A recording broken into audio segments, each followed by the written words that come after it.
नमस्कार दोस्तों, आप सुन रहे हैं हॉरर कहानी ओ भी मेरी ज़ुबानी। दोस्तों, आज जो कहानी सुनाऊंगा वह रियल अनुभव के आधार पर सुनाऊंगा, क्योंकि मैंने अपने बारे में आपको पहले ही बता दिया है कि मैं गांव में रहने वाला एक मामूली सा लड़का हूं। और मैं जो आपको कहानी सुनाने वाला हूं वह मैंने गांव के बड़े बुजुर्गों से सुन रखी है। बड़े बुजुर्ग अपने साथ घटी हुई रियल कहानियों को सुनाते हैं और उन्हीं कहानियों को मैं आपके साथ कहानी के रूप में शेयर करता हूँ। साथियों, जो आज की कहानी मैं आपको सुनाने वाला हूँ वह मेरे गांव के एक दादाजी के साथ घटी हुई रियल घटना है। तो सबसे पहले मैं आपको अपने दादाजी के बारे में एक छोटी सी जानकारी दे देता हूँ। मेरे दादाजी का नाम प्रेम शाह है और वह शहर के अंदर काम करते हैं। और शहर हमारे गांव से लगभग 8 या 10 किलोमीटर की दूरी पर है। शहर के अंदर उनकी एक दुकान है, डेयरी की, जिस पर वह दूध दही छाछ का कारोबार किया करते हैं। और एक दिन से रिलेटेड ही उनके साथ ऐसी घटना घटी थी जिसने उनके होश उड़ा दिए थे। और वही घटना उन्होंने लगभग आज से 4 महीने पहले मेरे साथ शेयर की है। तो उसी घटना को मैं आज आपके साथ शेयर करने वाला हूँ। लेकिन आगे बढ़ने से पहले आपसे एक छोटी सी रिक्वेस्ट है। मैं जानता हूँ कि आप पहली बार मेरे इस चैनल पर स्टोरी सुनने के लिए आए हैं और यकीन मानिए मैं आपको रियल कहानियाँ सुनाऊँगा। बस मुझे आप सबका सपोर्ट और प्यार चाहिए, इससे मुझे बहुत हौसला मिलेगा। इसलिए वीडियो को एक लाइक और चैनल को सब्सक्राइब कर दीजिए और हमारी फैमिली का हिस्सा बन जाइए। और अपने साथियों को शेयर ज़रूर कीजिएगा ताकि वह भी हॉरर स्टोरी सुन सके। तो चलिए बिना टाइम वेस्ट किए आगे बढ़ते हैं, हम इस स्टोरी को शुरू करते हैं। और अब ये स्टोरी हम अपने दादाजी के पॉइंट ऑफ व्यू से सुनते हैं। तो मेरे प्यारे साथियों, जैसा कि ये तो आपको पता चल ही गया कि मेरा नाम करण है और मेरी डेयरी की दुकान है जिसमें मैं दूध दही छाछ वगैरह का कारोबार करता हूँ। दोस्तों, दूध दही और छाछ वगैरह ये मेरे पास एक बड़ी डेयरी फार्म से आती है और मैं उन्हें अपने दुकान में फ्रिज वगैरह में रखता हूँ और दिन भर फिर उनको कस्टमर को बेचता हूँ। अब ये तो आप जानते हैं कि जो दूध दही और छाछ है उनकी 1-1 या 2-2 किलो की थैली आती है और ये बड़ी डेयरी फर्म में पैकिंग होती है और फिर छोटी छोटी डेयरी की जो दुकानें हैं वहाँ पर इनकी सप्लाई की जाती है। अब जो सप्लाई करने वाला साधन होता है वो रोज़ हमारे पास करीब 9 से 10 बजे के बीच में आता है और 10 बजे तक मैं उन दूध की थैलियों को ट्रक से उतार कर अपनी दुकान में सेट करने के बाद दुकान को बंद करके फिर घर पर पहुंचता हूं। और लेकिन ये आपको पहले ही बता चुका हूं कि मेरी दुकान गांव से लगभग 8-10 किलोमीटर दूर शहर में है। तो फिर जब मैं वापस घर पर आता हूं तो मेरे पास खुद की कोई बाइक या कोई दूसरा साधन नहीं होता है। तो मैं रोज़ 10 बजे दुकान बंद करके फिर घर पर पैदल ही पहुंचता हूं। और जो 8-10 किलोमीटर का रास्ता है वह बिल्कुल सुनसान रास्ता है। हालांकि आज तो उस रास्ते पर रोड वगैरह निकल गई है, लेकिन जब मेरे साथ यह घटना घटी थी उस समय वह कच्चा रास्ता था और रास्ते के दोनों तरफ ऊंची ऊंची मिट्टी की दीवारें बनी रहती थी, जैसा कि पहले गांव में ऐसा ही देखने को मिलता है। और यह हमारा रोज़ का रूटीन रहता है। लगभग 10 या 11 बजे ही मैं रोज़ उस घर पर पहुंच पाता था और तभी जाकर खाना वगैरह खाता था और फिर सुबह उठ करके 7 बजे से दोबारा वही रूटीन फॉलो करता हूँ। साथियों, वो कहते हैं ना कि जब इंसान की किस्मत खराब होती है तो उस दिन वह जितनी चाहे कोशिश कर ले, अपने साथ होने वाली घटना को नहीं टाल सकता। तो कुछ ऐसी ही घटना उस रोज़ मेरे साथ घटित होने वाली थी। दरअसल कुछ यूं हुआ कि शाम को उस डेयरी की गाड़ी वाले का फ़ोन आया और उसने कहा कि भैया, आज शाम को मैं 9 या 10 बजे तक आपके पास नहीं पहुंच पाऊंगा क्योंकि आज मेरी गाड़ी में कुछ प्रॉब्लम है। तो उसको सही करवाने के बाद ही मैं आपकी दुकान में दूध की थैली पहुंचा पाऊंगा। तो आप 10-11 बजे तक मेरा वेट मत कीजिए। जैसे ही मैं आपके शहर में पहुंच जाऊंगा तो आपकी दुकान पर पहुंचने के बाद मैं आपको कॉल कर दूंगा और तब आप घर से उन दूध की थैलियों को उतारने के लिए आ जाना। तो मैंने कहा ठीक है भाई, जब आप आ जाओ तो मुझे फ़ोन कर देना, मैं पहुंच जाऊंगा। तो मैंने शाम को जल्दी जल्दी अपनी दुकान का पूरा काम निपटाया ताकि आज जल्दी घर पर पहुंच सकूं। रात को करीब 9 बजे तक मैंने अपने दुकान का पूरा काम निपटा दिया और दुकान को बंद करके घर के लिए निकल गया। अब शाम को 9 बजे सुनसान रास्ते में कोई प्रॉब्लम नहीं होती क्योंकि उस समय बाकी के जो गांव के लोग हैं वह भी शहर से काम करके अपने घर की ओर रवाना हो रहे होते हैं। तो रास्ता पूरा भरा भरा होता है। रात को करीब 9:30 तक मैं अपने घर पर पहुंच गया खाना वगैरह खाया और अपनी पत्नी को कहा कि मुझे आज रात को दूध उतारने के लिए वापस दुकान जाना पड़ेगा क्योंकि आज शाम को गाड़ी नहीं आई है। तो मेरी पत्नी ने कहा ठीक है, आप फ़ोन को पास ही रख लो, अगर आप नींद से नहीं उठते हैं तो फ़ोन की घंटी से शायद मैं उठ जाऊं और आपको उठा दूंगी और उसके बाद हम दोनों सो गए। रात को मैं गहरी नींद में था और अचानक से फ़ोन की घंटी बजती है। मैं हड़बड़ा कर उठता हूँ, लेकिन अचानक याद आता है कि भाई गाड़ी वाले का फ़ोन होगा, वह दुकान पर पहुँच गया होगा। और जैसे ही मैंने फ़ोन उठाया तो वह गाड़ी वाला ही था। उसने कहा कि भैया हम आपकी दुकान पर 15 मिनट में पहुँचने वाला हूँ, आप अपने घर से निकल जाओ, आप भी 15 मिनट में पहुँच जाओगे। मैंने कहा ठीक है, तुम दुकान पर पहुँचो, मैं भी पहुँचने वाला हूँ। मैंने दीवार पर सामने टंगी घड़ी में टाइम देखा तो करीब रात के 1 बज रहे थे। मैंने अपनी पत्नी को उठाया और कहा कि गाड़ी वाले का फ़ोन आ गया है और मैं दूध उतारने के लिए जा रहा हूँ, तो वह मेरे लिए पानी ले आई। मैंने पानी से अपना हाथ मुंह धोया और जैसा कि मैंने आपको बताया मेरे पास कोई साधन तो था, तो मैं पैदल ही उस 8 किलोमीटर के रास्ते को पार करने के लिए घर से निकल पड़ा। हालांकि इससे पहले भी मैं रात को 12 बजे तक अपनी दुकान से उस सुनसान रास्ते से होकर गुजरा हूँ, लेकिन कभी भी मुझे डर महसूस नहीं हुआ और ना ही दिमाग में डर को लेकर कोई सिचुएशन थी। दोस्त मैं अपने घर से करीब 4 किलोमीटर पैदल चल कर के आ चुका था और अब बाकी का लगभग 4 किलोमीटर का रास्ता और बाकी था और रात को मेरी घड़ी में टाइम हो रहा था लगभग 1:15। इस रास्ते में मेरी दुकान से लगभग 1 किलोमीटर पहले एक पीपल का बड़ा सा पेड़ आता है और उस पीपल के पेड़ से जस्ट पहले 2-4 हवेली भी आती है। लेकिन क्योंकि रात का वक्त था तो सबकी हवेलियां बंद थीं और सब अपने घरों में सो रहे थे। और मैं आपको बता दूं कि वह समय था जनवरी का महीना, यानी सर्दियों का समय था। तो सवाल ही पैदा नहीं होता कि सर्दियों के अंदर कोई आदमी बाहर घूम रहा होगा। अब जो 3-4 हवेली थी वह बिल्कुल उस रास्ते में ही पड़ती थी और उन हवेलियों के सामने और उस रास्ते के बीच में एक बड़ा सा पीपल का पेड़ भी था जिसकी डालियां सूखी हुई थी और हरियाली बहुत कम बची हुई थी। साथियों में उस पीपल के पेड़ से 100 मीटर पहले था तो मुझे ज़ोर ज़ोर से कुछ काटने की आवाज़ें आने लगी, जैसे तो कोई उस पीपल के पेड़ पर बैठा हो और कुल्हाड़ी से उसकी डालियों को काट रहा हो। मैंने सोचा कि यार इतनी रात को कौन इसकी डाली काट रहा है, क्योंकि मेरे दिमाग में ऐसा कोई डर था ही नहीं कि कोई दूसरा बवाल यहाँ पर हो सकता है। अब उन हवेली के लोग मेरे को अच्छी तरह जानते थे, लेकिन रात के समय वह मकान बंद थे। तो मैंने सोचा कि कल सुबह उनसे पूछ लेंगे कि भाई रात को तुम ज़ोर ज़ोर से उस सूखे पेड़ की डालियों को क्यों काट रहे थे।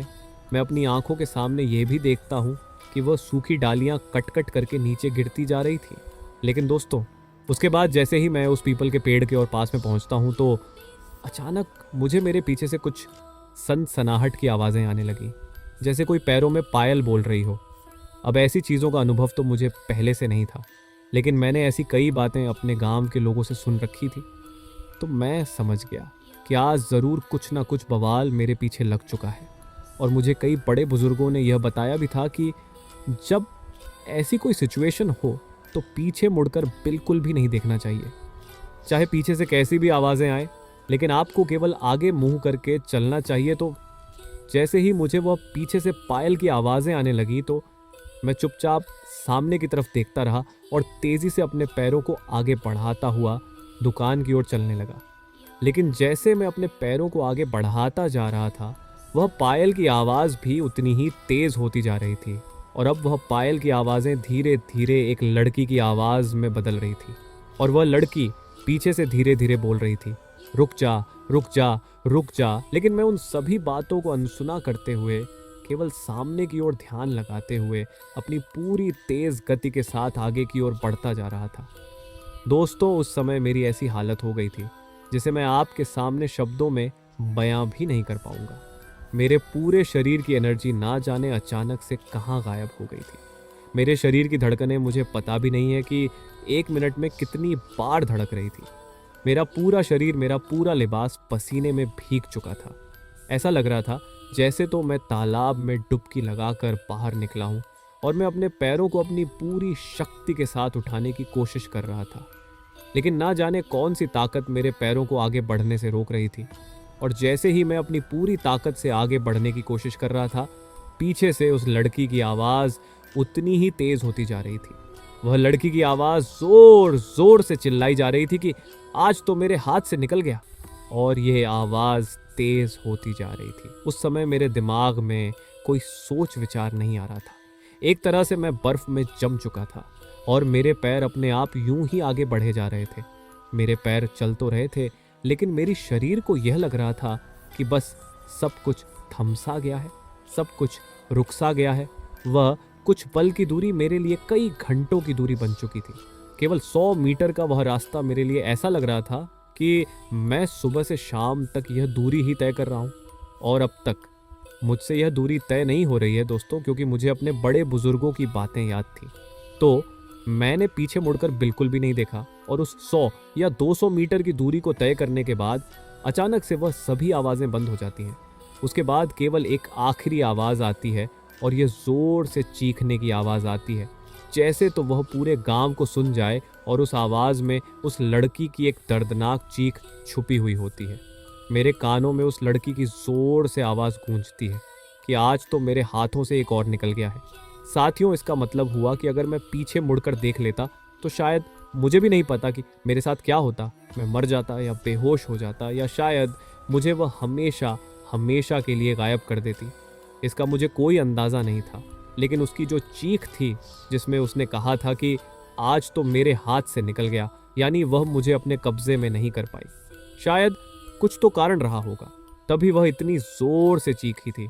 और आगे लगभग 5 मीटर का रास्ता तय करने के बाद मैं शहर में दाखिल हो जाता हूँ और अपनी दुकान पर पहुँच जाता हूँ। अब वहाँ पर वह दूध वाला पहले से ही मेरा इंतज़ार कर रहा होता है। उसने मेरे पूरे शरीर को भीगे हुए देखा तो वह हैरान रह गया। उसने कहा कि क्या हुआ तुम्हारे साथ? मैंने कहा कि भाई पूछो मत, जैसे तैसे मैं यहाँ पर ज़िंदा पहुँच गया हूँ, वही मेरे लिए बड़ी बात है। तो उस समय मैंने ज़्यादा बातें उसको नहीं बताई, क्योंकि मैं ऐसी स्थिति में भी नहीं था। और मैंने उससे कहा कि मैं केवल यहाँ पर बैठा रहूँगा, तुम्हें जो दूध उतार के जाना है, जितनी केन तुम उतार के जाओगे तुम उतार के चले जाओ।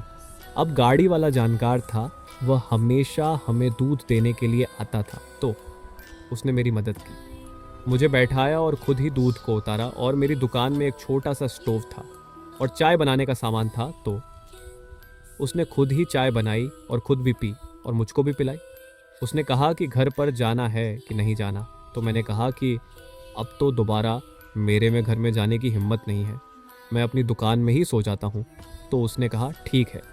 मैं दुकान के अंदर घुसा, थोड़ी सी जगह बनाई और वहाँ पर ही एक चादर वगैरह बिछा के लेट गया और दुकान के शटर को डाउन कर दिया। लेकिन मुझे नींद कहाँ आने वाली थी।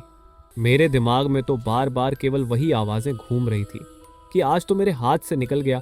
और वो जो पीपल के पेड़ से डालियाँ कट रही थी, वह दिमाग में घूम रही थी कि आधी रात को डालियाँ कैसे कट रही थी। उस समय उस पेड़ के ऊपर कोई बैठा भी नहीं था, तो फिर कुल्हाड़ी की आवाज़ें कैसे आ रही थी। ऐसे ही सुबह 5 बजे तक मेरे दिमाग में यह बातें घूमती रहीं और बार बार मुझे अपनी ही दुकान में पहली बार डर महसूस हो रहा था। और सुबह 5 बजे के बाद शायद 1 घंटा भर मुझे थोड़ी बहुत नींद आई। सुबह अचानक मेरे फ़ोन की घंटी बजती है, तो मैं नींद से उठता हूँ। देखा तो वह मेरी पत्नी का फ़ोन था, क्योंकि रात को मैंने अपनी पत्नी को बिना फ़ोन किए ही दुकान में रुकने का फ़ैसला कर लिया था। और फिर रात को उसको भी नींद आ गई होगी और सुबह जब वह उठी तो उसने देखा होगा कि कमरे में मैं नहीं हूँ। तो उसने मुझे फ़ोन किया, तो मैंने उसे फ़ोन पर तो कुछ नहीं बताया और कहा कि रात को दूध की थैलियाँ उतारने में लेट हो गया था, तो मैं वहीं पर सो गया। तो उसने कहा ठीक है, आप घर पर आ जाओ, आपके लिए चाय बनाकर तैयार रखती हूँ। मैंने मोबाइल में टाइम देखा तो सुबह के 6 बज रहे थे। मैं दुकान से बाहर निकला और वापस दुकान के शटर को बंद किया और घर जाने के लिए रवाना हुआ। वैसे मैं रोज़ सुबह 6 बजे आकर अपनी दुकान को खोलता हूँ, लेकिन आज मैं सुबह दुकान को बंद करके अपने घर की ओर जा रहा था। दोस्तों, दुकान से निकलने के बाद मेरे दिमाग में रात वाली घटनाएं ही घूम रही थी और मैं चुपचाप सुन्न होता हुआ सड़क पर चला जा रहा था और सोच रहा था कि उस जगह पर पहुंचने के बाद देखूंगा कि वह जो रात को पेड़ कट रहा था, क्या वाकई में वहां पर नीचे डालियां पड़ी हुई है। आखिरकार 500 मीटर चलने के बाद में सेम उसी जगह पर पहुंच गया था जहां पर रात को मेरे साथ वह घटना घटी थी। मैं सोचता जा रहा था कि उन हवेलियों वालों से पूछूंगा कि भाई रात को पेड़ कौन काट रहा था। लेकिन दोस्तों, जैसे ही मैं उस जगह पर पहुंचा तो मैं वहां पर यह देखकर हैरान था कि वह जो पीपल का पेड़ था वह मेरी आंखों के सामने एकदम सही सलामत खड़ा था। मुझे अपनी आंखों पर विश्वास नहीं हुआ कि यह कैसे हो सकता है कि जिस पेड़ की डालियों को मैंने अपनी आंखों के सामने नीचे गिरते हुए देखा है, आखिर वह डालियां अब वापस दोबारा पेड़ पर कैसे लगी हुई हो सकती है। अब क्योंकि सुबह हो चुकी थी तो वह हवेलियों के लोग भी बाहर बैठे हुए थे। तो मैंने उनसे कहा कि भाई रात को तो यहाँ पर डाली कट रही थी, लेकिन अब तो मुझे कोई कटी हुई डाली नज़र ही नहीं आ रही। क्या तुमने वह डाली उठा करके घर के पीछे तो नहीं रखती है? तो उन्होंने कहा कि ऐसा कुछ भी नहीं था, हमने रात को कोई इस पेड़ की डाली वगैरह नहीं काटी है। लेकिन इतना सब कुछ बोलने के बाद उनमें से एक बुजुर्ग आदमी मेरी बात को समझ चुका था। उसने मुझे अपने पास बुलाया और कहा कि रात को तुमने क्या देखा था और तुम्हारे साथ क्या घटना घटी थी। तो मैंने एक सांस में रात वाली पूरी घटना को उस बुजुर्ग आदमी को बताई। उस बुजुर्ग आदमी ने मुझे अपने पास बैठा लिया। वही आसपास जो 2-4 आदमी और खड़े थे उनको भी बैठा लिया और कहा कि उसे मेरी बताई हुई बात पर पूरा यकीन है, क्योंकि ऐसा मेरे साथ ही नहीं, पिछले 6 महीने से गांव के बाकी लोगों के साथ भी ऐसा हो चुका है। मैंने उनसे पूछा कि रात को जो लड़की की आवाज़ें आ रही थी वह लड़की कौन थी और क्यों वह आने जाने वाले लोगों को परेशान करती है और वह लोगों से चाहती क्या है। तो उन्होंने कहा कि बेटा, ये कहानी आज की नहीं है बल्कि आज से 20 साल पहले की है। दोस्तों, ये कहानी बहुत बड़ी हो गई है, इसका पार्ट 2 कर सुबह अपलोड कर दूंगा।